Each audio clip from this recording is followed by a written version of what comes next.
GS की अपनी class जो है आरओ के लिए, जो कि जीएस आपको पता है आरओ का प्री का पहला पेपर 140 नंबर का रहता है। ठीक है, तो जीएस से 140 नंबर का आता है और हिंदी से 60 नंबर का आता है। तो 60 नंबर में डिफाइन है, एकदम क्लियर है कि आपसे कौन से टॉपिक से कितने नंबर का पूछा जाएगा हिंदी में। तो हिंदी में टोटल 6 टॉपिक है, 10-10 नंबर का प्रत्येक टॉपिक से आपसे 10 सवाल 10-10 करके पूछे जाएंगे। 10 नंबर का प्रत्येक टॉपिक से आपसे सवाल होगा। तो उसमें एकदम क्लियर है कि 60 नंबर का हमसे कहां से पूछा जाएगा। ठीक है, जीएस में आपको कोई क्लैरिटी नहीं दिया यहां पर कि कौन से सब टॉपिक से कितने नंबर का पूछा जाएगा। किसी भी टॉपिक से कितने भी नंबर का पूछा जा सकता है। और जीएस मतलब जनरल स्टडीज यानी सामान्य अध्ययन, और सामान्य अध्ययन में आपका सब कुछ आ जाता है। ठीक है, तो ज्यादा टाइम वेस्ट ना करते हुए स्पेशली आरओ के लिए ये क्लास है। बाकी जीएस तो सभी कॉम्पिटिटिव एग्जाम के लिए रहती है, हिंदी भी सभी कॉम्पिटिटिव एग्जाम्स के लिए रहती है, इंपॉर्टेंट होती है, इंपॉर्टेंट रोल प्ले करती है वहां पर। लेकिन जो मैं यहाँ पर जीएस पढ़ा रहा हूं उसमें आरओ मैं बोलता इसलिए हूं क्योंकि ये सारे क्वेश्चंस, जो भी सवाल मैं आपको यहाँ पर प्रैक्टिस करवाऊंगा, वो सारे के सारे सवाल जो है आरओ की परीक्षा में या फिर यूपीएससी की किसी परीक्षा में, यूपीएससी की परीक्षा में आए हुए रहेंगे। कुछ सवाल ऐसे भी मैं यहाँ पर करवाऊंगा जिनके आने की प्रोबेबिलिटी, संभावनाएं बहुत ज्यादा है। जैसा कि पेट की परीक्षा, जो पीईटी की परीक्षा हुई थी, उसमें भी मैंने कराया था कि आपको मैंने बताए थे कि आए हुए सवाल करवाए, साथ साथ मैंने कुछ सवाल ऐसे करवाए जिनकी प्रोबेबिलिटी ज्यादा थी, और वहां से जो है जो भी सवाल मैंने करवाए उसमें से 5 से 7 सवाल आपके जो है प्रत्येक सेट में वहां पे आपको मिले, एग्जैक्ट वही सवाल आपको मिले, वैल्यू भी वही थी, सब कुछ सेम था, उनका आंसर भी वही आया। तो एग्जैक्ट सवाल आपके 5 से 6 सवाल आपके 4 पेपर पीटी के जो सेट हुए थे, उन चारों सेट में 5 से लेकर 6 तक 7 तक जो है आपके सवाल फंसे हुए सीधे सीधे। तो आरओ के जीएस के सवाल मैं यहां पर लेकर आता हूं आपके लिए। स्टार्ट करते हैं अपना सेशन, पहला सवाल शुरू करते हैं। तो पहला सवाल हमारा है, कौन सा अधिनियम निम्न में से कौन सा अधिनियम गलगोटू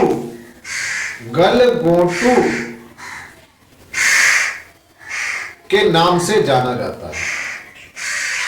ठीक है,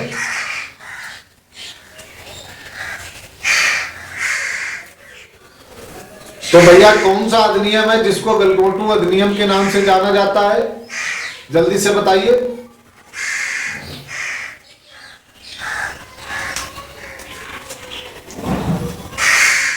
तो देसी भाषा प्रेस अधिनियम 1878 आपका सही आंसर है। देसी भाषा प्रेस अधिनियम 1878 को गलगोटू अधिनियम के नाम से जाना जाता है। आपका पहला सवाल सॉल्व।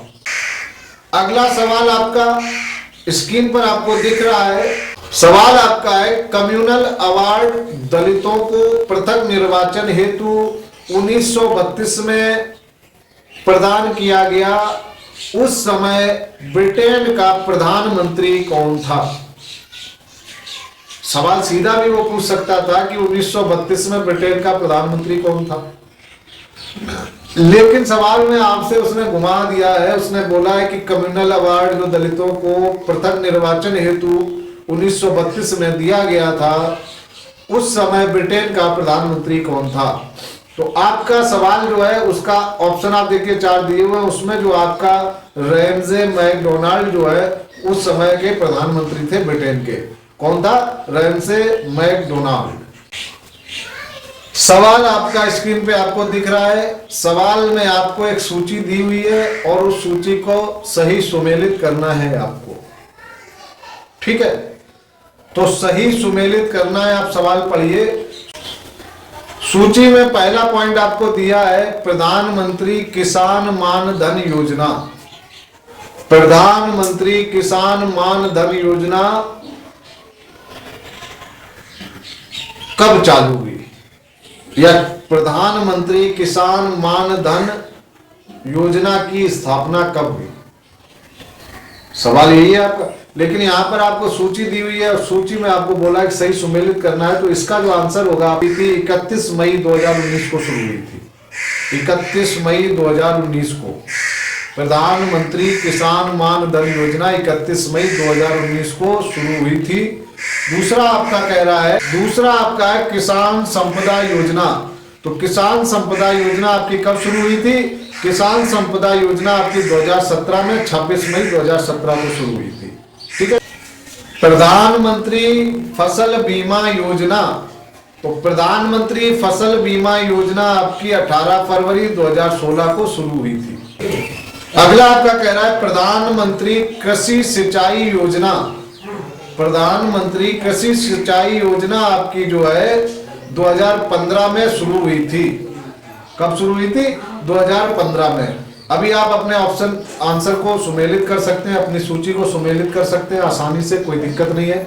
और ये बहुत इंपॉर्टेंट क्वेश्चंस हैं जो आपको मैं यहाँ पर बता रहा हूँ, इनको जो है आप रख लीजिए, याद कर लीजिए। आपकी परीक्षा में कहीं ना कहीं जो है ये आ चुके हैं, ये क्वेश्चंस आ चुके हैं और आपको पता है कि 30% से भी ज्यादा पेपर आपका जो बनता है वो आए हुए सवाल ही रिपीट होते हैं।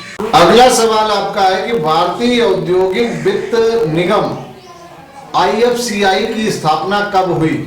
तो IFCI की स्थापना 1948 में हुई। कब? जुलाई 1948 में। सवाल आपका कह रहा है कि भारतीय अर्थव्यवस्था कैसी अर्थव्यवस्था है? तो भारतीय अर्थव्यवस्था आपका जो है मिश्रित अर्थव्यवस्था है। ठीक है। तो ये सवाल जो है आपको स्क्रीन पर जो भी सवाल आपको दिख रहे हैं उनको मैं आपको बता रहा हूं, उनके आंसर वहां पर नहीं आपको दिखेंगे, तो जो मैं बोल रहा हूं आंसर आप वहां से लीजिए और एकदम जो है सही तरीके से सुनिए, जिससे कि सही आंसर को आप चूज कर सकें, सुन सकें और उसको सही टिक कर सकें। और फिर आप इनके नोट्स बनाते जाइए साथ साथ, और इन नोट्स की सहायता से आप RO की परीक्षा को क्लियर कर सकते हैं। ठीक है। जो भी यहाँ पर आपको मैं हिंदी में या फिर GS में पढ़ा रहा हूँ, इनमें से आप ऐसे मान के चलिए कि आपका पेपर इन्हीं सवालों में छुपा हुआ है। भारतीय अर्थव्यवस्था निम्न में से किस प्रकृति की है? तो मिश्रित अर्थव्यवस्था है भारत की। ये आप लोग सबको पता है, मैंने अभी बताया आपको। आप सभी को पता है, जो लोग भी तैयारी कर रहे हैं RO की या फिर UPSC की, उन सभी को पता है कि पंचवर्षीय योजनाओं की शुरुआत जो है 1951 से हुई थी। तो जब 1951 से शुरुआत हुई थी तो प्रथम पंचवर्षीय योजना का समय कहां से स्टार्ट होगा? 1951 से।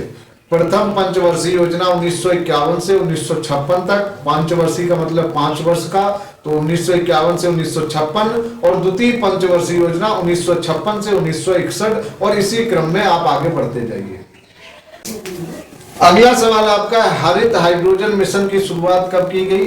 आपकी की गई बजट 2022-23 में। ठीक है, ध्यान रखने वाली बात है, इंपॉर्टेंट फैक्ट है। अगला आपका सवाल है कि कोयला उत्पादन के संदर्भ में निम्नलिखित कथनों पर विचार कीजिए। आपको नीचे 2 कथन दिए गए हैं और उनमें पूछा गया है कि आपका जो है कौन सा कथन इनमें से सही है। तो कोयला उत्पादन के संदर्भ में निम्नलिखित कथनों पर जो विचार करने को आपको बोला गया, आप पढ़िए उनको। तो इसमें आपको 3 कथन दिए हैं, 3 में से 2 कथन आपके सही हैं। पहला कथन है आपका छत्तीसगढ़ जो है 22.12% पूरे देश का इतना 22.12% कोयला छत्तीसगढ़ से प्राप्त किया जाता है, और छत्तीसगढ़ कोयला के मामले में शीर्ष स्थान पर, पहले स्थान पर आता है।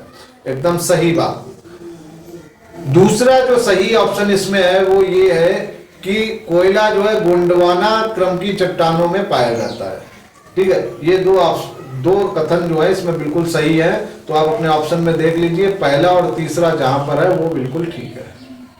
अगला सवाल कह रहा है कि संविधान की किस अनुसूची में सरकार द्वारा कर लगाना उल्लिखित है? शुल्क व कर लगाना उल्लिखित है। कौन सी अनुसूची है?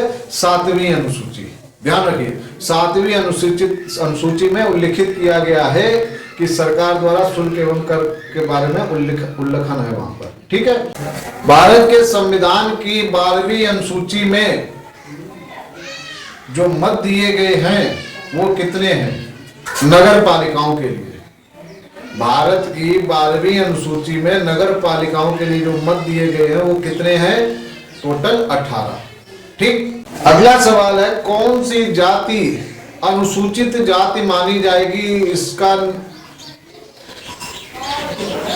निर्धारण करने का अधिकार किसके पास है? कौन सी जाति अनुसूचित जाति मानी जाएगी, इसको कौन निर्धारित करता है? तो भारत में राष्ट्रपति इस बात का निर्धारण करता है। ठीक। अगला सवाल आपका है कि संघीय व्यवस्था में संविधान का संतुलन चक्र किसको माना जाता है? तो संघीय व्यवस्था में संविधान का संतुलन चक्र जो है न्यायपालिका को कहा जाता है। किसको कहा जाता है? न्यायपालिका को। भारत में सर्वाधिक अनुसूचित जनजाति की संख्या कौन से राज्य में सर्वाधिक है? तो मध्य प्रदेश में सर्वाधिक है। भारत में सर्वाधिक अनुसूचित जनजाति की संख्या कौन से राज्य में है? मध्य प्रदेश में। भारतीय नगरों में 2011 की जनगणना के अनुसार मलिन बस्तियों का प्रतिशत सबसे अधिक कौन से नगर का है? तो वो आपका है बंबई। ठीक। सवाल आप ठीक से पढ़िए, स्क्रीन पे आपको सवाल दिख रहा है, वहां पे पढ़िए और उसका आंसर जो आपको है मलिन, भारतीय नगरों में सर्वाधिक मलिन बस्तियों का प्रतिशत सर्वाधिक जो था वो था बंबई का। दूसरे नंबर पे आपका कोलकाता आता है, तीसरे नंबर पर चेन्नई। ठीक। तो पहले नंबर पे बंबई, दूसरे नंबर पे कोलकाता, तीसरे नंबर पे चेन्नई।